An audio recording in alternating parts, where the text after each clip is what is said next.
Hi guys. मेरी जो आज की बुक है, बुक का नाम है 11 कमांडमेंट्स ऑफ लाइफ मैक्सिमाइजेशन। इस बुक से रिलेटेड मेरा ये सेकंड वीडियो है। अगर मैं इस बुक के ऑथर की बात करूं तो dynamic personality, very energetic person, जिनका नाम है मिस्टर संतोष नैयर। इनको दी टाइगर संतोष नैयर भी कहा जाता है। इनके अगर मैं करियर की बात करूं तो बिल्कुल ज़ीरो लेवल पे इन्होंने स्टार्टिंग की है। घर घर जाके लोगों के न्यूज़पेपर डालने का भी काम किया है। यूरेका फॉर्ब्स के अंदर इन्होंने डोर टू डोर मार्केटिंग भी की है। वह खुद कहते हैं कि मैं रोज़ के 100 गेट नॉक करता था अपना वैक्यूम क्लीनर को सेल करने के लिए। आज की अगर मैं बात करूं तो इनके पास 30 साल से ज़्यादा का एक्सपीरियंस है। आज ये ऑथर के साथ साथ बहुत बड़े स्पीकर हैं। स्पीकर के साथ साथ बिजनेस कोच भी हैं। अगर मैं इनकी क्लाइंट लिस्ट की बात करूं तो बहुत बड़ी बड़ी कंपनीज़ जो हैं वो इनकी क्लाइंट लिस्ट में आती हैं, like Procter and Gamble, HDFC, ICICI, Tata motor, Godrej, LIC, Philips, Motilal Oswal, Hyundai motors, इस तरह की कंपनीज़ जो हैं इनकी आज क्लाइंट लिस्ट में आती हैं। इस बुक के अंदर मिस्टर नैयर हमें 11 कमांडमेंट्स दे रहे हैं। कमांडमेंट्स का मतलब है कुछ रूल्स, कुछ इंस्ट्रक्शंस जो हमने अपने आप को देनी है, अपनी ज़िंदगी को इन इंस्ट्रक्शन के अकॉर्डिंग टू चलाना है। अगर हम इनको अपनी ज़िंदगी में इम्प्लीमेंट करते हैं तो डेफिनेटली हम अपनी लाइफ को नेक्स्ट लेवल पे ले जा सकते हैं। कमांडमेंट फर्स्ट जो है उससे रिलेटेड वीडियो का लिंक मैंने डिस्क्रिप्शन में दे दिया है। आज की वीडियो में मैं कमांडमेंट नंबर सेकंड की बात करूंगा। सेकंड कमांडमेंट आती है, be a possibility thinker not a positive thinker. Positive thinker नहीं बनना है, पॉसिबिलिटी थिंकर बनना है। पॉजिटिव थिंकर के साथ क्या दिक्कत रहती है, थोड़े से हालात जो हैं हमारे फेवर में ना हो तो इंसान बड़ी जल्दी नेगेटिव हो जाता है। पॉसिबिलिटी थिंकर का मतलब है कि हमने कोई ऐसा काम करना जो हमारी इमेजिनेशन से, हमारी सोच से, हमारी समझ से बहुत बड़ा हो। फॉर एग्ज़ाम्पल, क्या आपने कभी ट्राई की, कोशिश की कि आपने ये किया हो कि मैं जो अपना बिज़नेस है 1 साल के अंदर 500% जो है इसको ग्रो करूँगा। या फिर कभी आपने ये करने की कोशिश की हो कि मैं जो अपना वेट है 1 महीने के अंदर 20 केजी रिड्यूस करूँगा। या फिर कभी आपने ये ट्राई की हो कि मेरा जो बिज़नेस है मैं उसको एक सिटी से दूसरी सिटी में रातों रात शिफ्ट करूँगा। ऑथर कहते हैं अगर हमने अपनी ज़िंदगी को मैक्सिमाइज़ करना है तो हमें पॉसिबिलिटी थिंकर बनना होगा। थॉमस एडिसन के बारे में कहा जाता है 10,000 बार वो फेल हुए थे, उसके बाद जाके उनका इलेक्ट्रिक बल्ब तैयार हुआ था। नारायण मूर्ति जो इन्फोसिस के फाउंडर हैं, उन्होंने भी काफ़ी सारी अटैम्प्ट की थी, उसके बाद जाके वो इन्फोसिस को बिल्ड कर पाए। रे क्रॉक जो मैकडॉनल्ड के फाउंडर थे, 300 इन्वेस्टर्स ने उनका आइडिया जो है स्टार्टिंग में रिजेक्ट किया था, उसके बाद जाके उनको सक्सेस मिली थी। किशोर बियानी जो बिग बाज़ार के फाउंडर हैं, उनको लेके कहा जाता है कि उनको अपनी फैमिली मेम्बर से ही काफ़ी सारी ओपोजिशन जो है फेस करना पड़ी। बट इन सब में एक कॉमन बात थी, इन्होंने बुरे हालात में भी गिव अप नहीं किया, ये काम करते रहे और इन्होंने अपने जो ड्रीम्स को है उसको हकीकत में कन्वर्ट किया। अब बात आती है कि क्या चीज़ है जो पॉसिबिलिटी थिंकर को एक ऑर्डिनरी मॉर्टल से ख़ास बनाती है। तो वो ये होती है कि ऐसा नहीं है पॉसिबिलिटी थिंकर की ज़िंदगी में रुकावटें नहीं होती हैं, उनकी लाइफ में रुकावटें होती हैं। उनके पास टाइम, पैसा, रिसोर्सेज नहीं होता है, उसके बावजूद भी वह कोई ना कोई ऑल्टरनेट वे ढूंढ लेते हैं, बट वो काम को करते हैं, अपनी ड्रीम को हासिल करते हैं। मान लीजिए एक ऑर्डिनरी पर्सन है, उसके पास एक मैन्युफैक्चरिंग यूनिट है जिसकी कैपेसिटी है 350 यूनिट प्रोड्यूस करना पर डे। अगर उस ऑर्डिनरी पर्सन को कोई ऑर्डर देता है कि मुझे आज जो है 1000 यूनिट्स चाहिए, तो वो पर्सन क्या करेगा, वो सिंपली मना कर देगा। वो बोलेगा बी रियलिस्टिक, बी प्रैक्टिकल, ये मेरे लिए पॉसिबल नहीं है। या फिर वो अगर हम बड़ा उसको ज़्यादा बोलेंगे तो वो बोलेगा okay, I will try my best. Author कहते हैं जब कोई ये बात कहता है कि ठीक है मैं अपने लेवल पे कोशिश करूँगा, तो उसमें फ़ेल होने की पूरी संभावना होती है।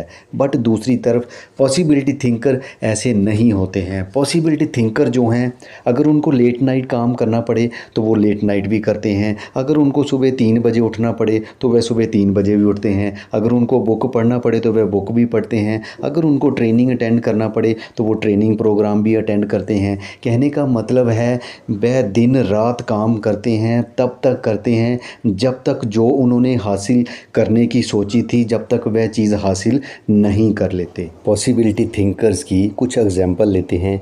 जैसे हमारे कंट्री के APJ अब्दुल कलाम जी थे, गरीब फैमिली में पैदा हुए, स्ट्रीट लाइट्स के अंदर वो जो है अपनी स्टडी करते थे। अपनी अचीवमेंट्स और अपनी नॉलेज के दम पे वह प्रेसिडेंट ऑफ इंडिया बने। इसी तरह से पॉसिबिलिटी थिंकर के अंदर दूसरा जो नाम आता है वह है दादा साहब फाल्के, जिनको फ़िल्म इंडस्ट्री का जन्मदाता कहा जाता है, जिनकी बहुत बड़ी कंट्रीब्यूशन है। गरीब फैमिली से थे, साधारण फैमिली से थे, बट उनका एक ड्रीम था कि वह फ़िल्म बनाना चाहते थे। गरीबी की वजह से और उनको फ़िल्म कैसे बनेगी इसके बारे में नॉलेज नहीं थी। वह अपनी एक प्रिंटिंग प्रेस चलाते थे। उन्होंने अपनी प्रिंटिंग प्रेस को बंद किया, अपनी वाइफ की ज्वेलरी को बेच दिया और वह लंदन स्टडी के लिए चले गए फ़िल्म टेक्नोलॉजी के बारे में। वहाँ पर जाके उन्होंने कुछ इक्विपमेंट बाय किए, फिर इंडिया में आके फैक्ट्री लगाई। उस दौरान उनको सबसे बड़ा चैलेंज क्या आया कि जब वह फ़िल्म बनाने लगे तो उनको कोई हीरोइन नहीं मिल रही थी, क्योंकि कोई भी फीमेल जो है कैमरे को फेस करने के लिए तैयार नहीं हो रही थी। तो इसके सल्यूशन के लिए उन्होंने जो उनका मेल कुक था उसको एज ए हीरोइन उन्होंने प्रेजेंट किया, बट उन्होंने गिव अप नहीं किया। उनकी आइज़ के ऊपर इतनी स्ट्रेन पड़ रही थी कि ऑलमोस्ट उनकी नज़र चली गई थी। उनको बहुत ज़्यादा फिज़िकल, मेंटल, फाइनेंशियल और इमोशनल लॉस हो रहा था। उन्होंने सब कुछ किया बट एक चीज़ नहीं की, वह थी उन्होंने गिव अप नहीं किया। मिस्टर नायर जो हैं अपनी एग्जांपल देते हैं। वह कहते हैं 11 अक्टूबर 1985 को जब मैंने यूरेका फोर्ब्स को ज्वाइन किया था तो यूरेका फोर्ब्स के अंदर उस दौरान जो है एक रिकॉर्ड चलता था, 8, 12 या 14 जो है वैक्यूम क्लीनर किसी ने हाईएस्ट एक मंथ में सेल किए थे। शायद ही किसी मंथ में 20 हो। तो मैंने जब 11 अक्टूबर को ज्वाइन किया, 20 डेज़ उस मंथ के बचे हुए थे, तो मैंने 26 जो है वैक्यूम क्लीनर्स 20 दिन के अंदर सेल कर दिए थे।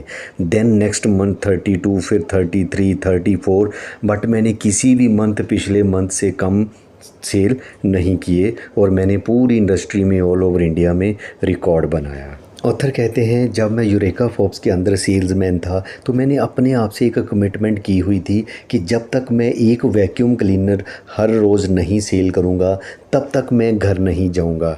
एक दिन मेरे साथ क्या हुआ, रात के 11:15 बज चुके थे और मेरा एक सिंगल पीस भी सेल नहीं हुआ था। बट कहते मैंने अपने आप को कमिटमेंट की हुई थी कि जब तक सेल नहीं होगा मैं तब तक घर नहीं जाऊंगा।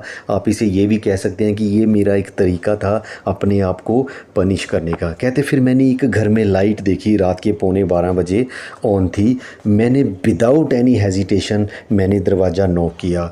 पर्सन बाहर आए और वह बड़े सरप्राइज़ थे कि सेल्समैन जो है मेरे दरवाजे पे खड़ा है। कहते उन्होंने जैसे ही दरवाज़ा खोला तो मैंने अपनी जो मेरी पिच थी मैंने बोलना शुरू कर दिया, sir I am from Eureka Forbes and I have a small machine with me which we can clean everything in your house from top to bottom. I would like to give you no obligation free demonstrations. Can I come in sir? वो आदमी बड़ा हैरान हुआ, उसने मुझे टोका, उसने कहा जेंटलमैन इट्स अ मिडनाइट। मैंने कहा yes sir it's a midnight, can I come in, क्या मैं अंदर आ सकता हूँ? उस आदमी ने फिर बड़ा हैरान हुआ और उसने मुझे पूछा कि क्यों इतनी मेहनत कर रहे हो, इतना काम क्यों कर रहे हो? तो मैंने उनको 2 रीज़न दिए कि सर मैं ज़िंदगी में बड़ा आदमी बनना चाहता हूँ, और दूसरा मैंने बताया कि मैंने अपने आप को प्रॉमिस किया हुआ है कि जब तक मैं एक वैक्यूम क्लीनर सेल नहीं करूँगा मैं अपने घर नहीं जाऊँगा। मेरे लिए खुशी की बात ये रही कि उस पर्सन से मुझे 3 पीसेस का ऑर्डर मिला, वह ट्रांसपोर्टर थे। फाइनली फ्रेंड, क्रक्स यही निकलता है कि हमने पॉसिबिलिटी थिंकर बनना है। पॉसिबिलिटी थिंकर जो रुकावटों के बावजूद भी आगे बढ़ते हैं। अगर आपको वीडियो अच्छा लगा तो मेरे चैनल को सब्सक्राइब कर सकते हैं, वीडियो को लाइक कर सकते हैं, दूसरों के साथ शेयर कर सकते हैं। Thanks for watching.